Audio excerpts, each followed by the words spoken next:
মুখ্যমন্ত্রীকে বলছি, আগুন নিয়ে খেলা করছেন। সন্ধ্যার মধ্যে যদি এদেরকে না ছাড়া হয়, কালকে থেকে কথা দিচ্ছি বাংলায় প্রত্যেকটা রাস্তাঘাট আমরা বন্ধ করে দেবো, সংবিধানকে সামনে রেখে। দেখি মুখ্যমন্ত্রী মমতা বন্দ্যোপাধ্যায় কতটা পুলিশ আছে, কতটা পুলিশের বন্দুক আর গুলি আছে। আমাদের দেহে এক বিন্দু রক্ত থাকা পর্যন্ত আমাদের যে এই যে ভ্রাতৃত্ববোধের বান্ধনে যে আজকে ধর্ণা মঞ্চ, সেই মঞ্চের থেকে যে সমস্ত লিডারদের তুলে নিয়ে তাদের উপর অত্যাচার করছে এবং এই কারাগারে বন্দি রেখেছে, সন্ধ্যার বন্দি না ছাড়ে কালকে থেকে আমরা বাংলায় খেলা শুরু করে দেবো।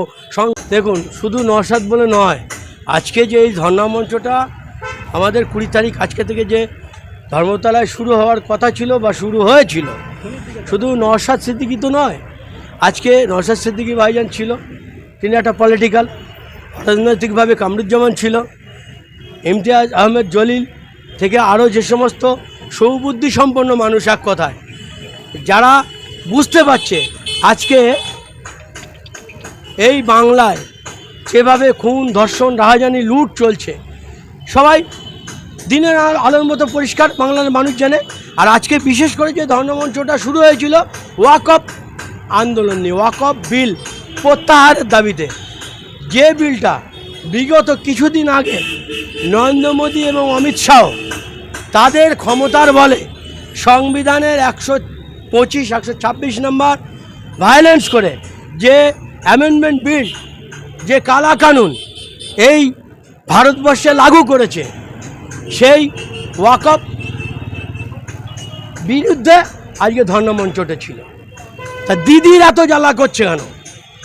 আমরা আজকে এই ঘটনায়, যে ঘটনা এই দিদি মুখ্যমন্ত্রী এবং দিদি এই রাজ্যের মুখ্যমন্ত্রী, তিনি তার পুলিশকে দিয়ে যেই নোংরা ঘটনা আজকে ঘটানো হলো এই সমস্ত নেতৃত্বের উপরে, তাদের উপরে লাঠিচার্জ থেকে শুরু করে তাদেরকে টানতে টানতে প্রিজন ভ্যানে তুলে বিভিন্ন থানায় তাদেরকে নিয়ে, আজকে এ থানা থেকে একবার হেয়ার থানায় যেতে বলছে, একবার বউবাজার থানায় যেতে বলছে, একবার লালবাজার থানায় আমরা ঘুরছি, কোনো সদুত্তর দিতে পারছে না।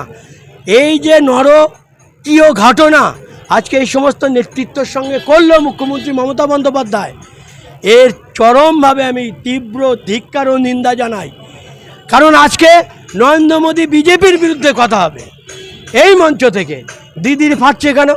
ফাটবেই তো, কারণ যে ওয়াকফ বিল নিয়ে মুখ্যমন্ত্রী মমতা বন্দ্যোপাধ্যায় বলছে এই বাংলায় আন্দোলন করা যাবে না, এই বাংলায় আন্দোলন করলে আমার থেকে বড় খারাপ আর কেউ হবে না। ঠিকই বলেছে, কারণ এই ওয়াকফ সম্পত্তি দিদিই তো ঝেড়ে খাচ্ছে, দিদির ভাইপো ঝেড়ে খাচ্ছে, ববি হাকিম ঝেড়ে খাচ্ছে, তৃণমূল দল ঝেড়ে খাচ্ছে। চলে যান কালীঘাটের থেকে আপনার টিপু সুলতান যে মসজিদ মজার আছে, সেখানে প্রচুর দোকান বসিয়ে দিয়েছে ওয়াকফের উপরে, তার থেকে দিদি মাসোয়ারা আসে। চলে যান কামাখ্যা স্ট্রিটে ভাইপোর অফিস, কোটি কোটি টাকা দামের সম্পত্তির উপরে, ওয়াকফ সম্পত্তির উপরে অফিস, ববি হাকিম কোটি কোটি টাকার সম্পত্তি এই ওয়াকফ সম্পত্তি করে কেমনে খাচ্ছে। এরা আন্দোলন করবে, মমতা বন্দ্যোপাধ্যায় ওয়াকফের বিরুদ্ধে আন্দোলন করবে। তাই তো বলছে আন্দোলন করতে হলে দিল্লি যাও।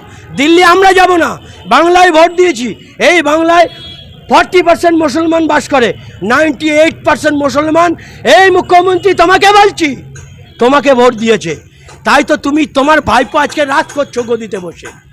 ভুলে গেছো না 2011 সালে যখন তুমি ক্ষমতায় এসেছিলে, প্রথম টিভির সামনে বসে বলেছিলে আজকে এই বাংলায় আমি যে 34 বছরে সিপিএমকে পরাস্ত করে ভাবিনি এত ভোটে আমি জিতব, এবং এই পশ্চিমবাংলার সংখ্যালঘু মুসলিম ভোট প্রচুর পরিমাণে ছিল বলে তাদের হাত আমার মাথায় ছিল বলে আজ আমি এই মসনদে বসেছি।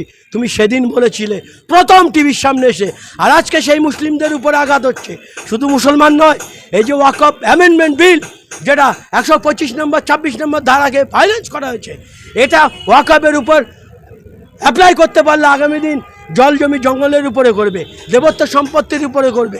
এমনিই তো মুখ্যমন্ত্রী মমতা বন্দ্যোপাধ্যায় ওয়াকফ সম্পত্তি ঝেড়ে খাচ্ছে, দেবত্ব সম্পত্তি ঝেড়ে খাচ্ছে, জল জমি জঙ্গল তাদেরগুলোও ঝেড়ে খাচ্ছে।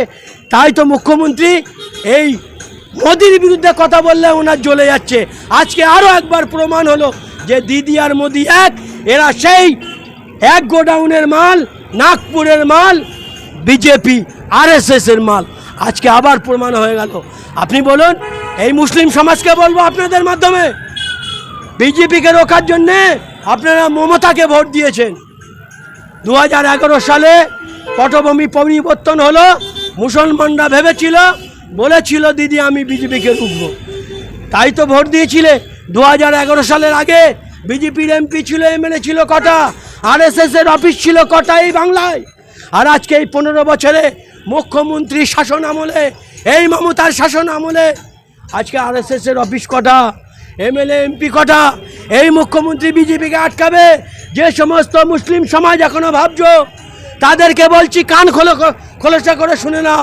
এবং যে সমস্ত কিছু টুপিওয়ালা দাড়িওয়ালা যারা এখনও মমতা বন্দ্যোপাধ্যায়ের দালালি করছে, চটি চাটছে, এই মুসলিম সমাজকে বিভ্রান্ত করছে যে মমতা ছাড়া আমাদের উপায় নেই, তাদেরকেও বলছি সাবধান হয়ে যাও, নাহলে আগামী দিনে তোমাদের দিয়ে শুরু হবে আগে।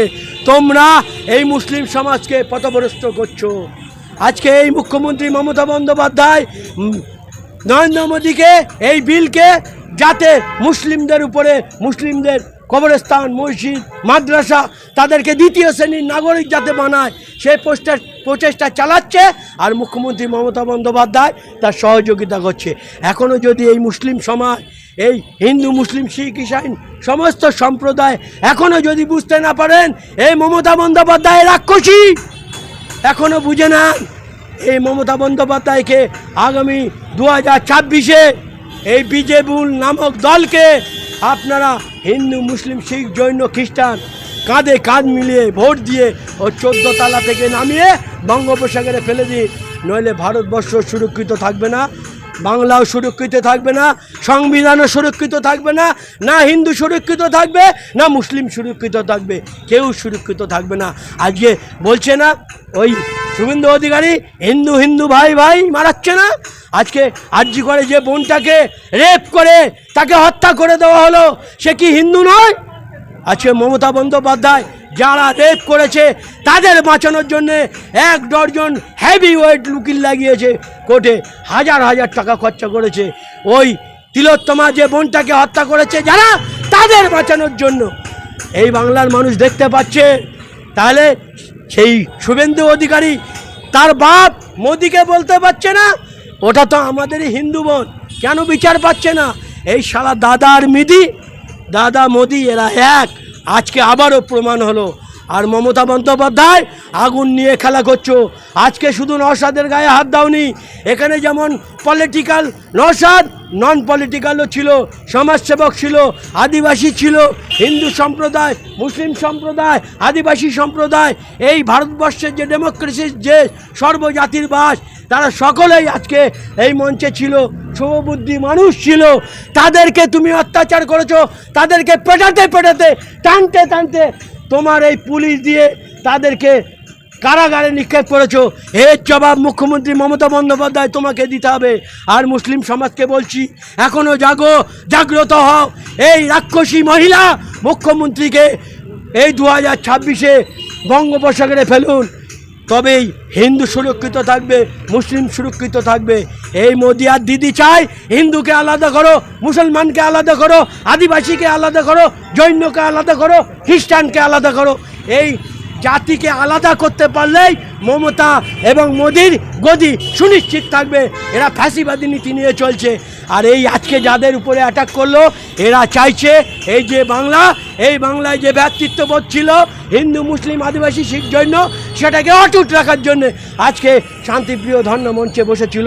এবং যে মোদি এই সম্প্রদায়কে ডিভাইডেড করতে চাইছে, ভালোবাসা বন্ধনকে ছিন্ন করতে চাইছে, ভ্রাতৃত্ববোধকে নষ্ট করতে চাইছে, তার বিরুদ্ধে বলার জন্য আজকে এই ধর্ণা মঞ্চ।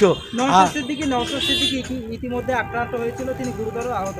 তার এখন মানে শরীরের খবর আমরা বলতেই পারছে না পুলিশ। আমি সেই থেকে বললো হেয়ার স্টিং থানায় যেতে, আমি হেয়ার স্টিং থানায় গেলাম আমার লয়ার নিয়ে, ওখান থেকে বললো যে লালবাজার, বড়বাজার বউবাজার থানায় গেলাম, ওখান থেকে লালবাজারে পাঠালো, কেউ সদুত্তর দিতে পারছে না।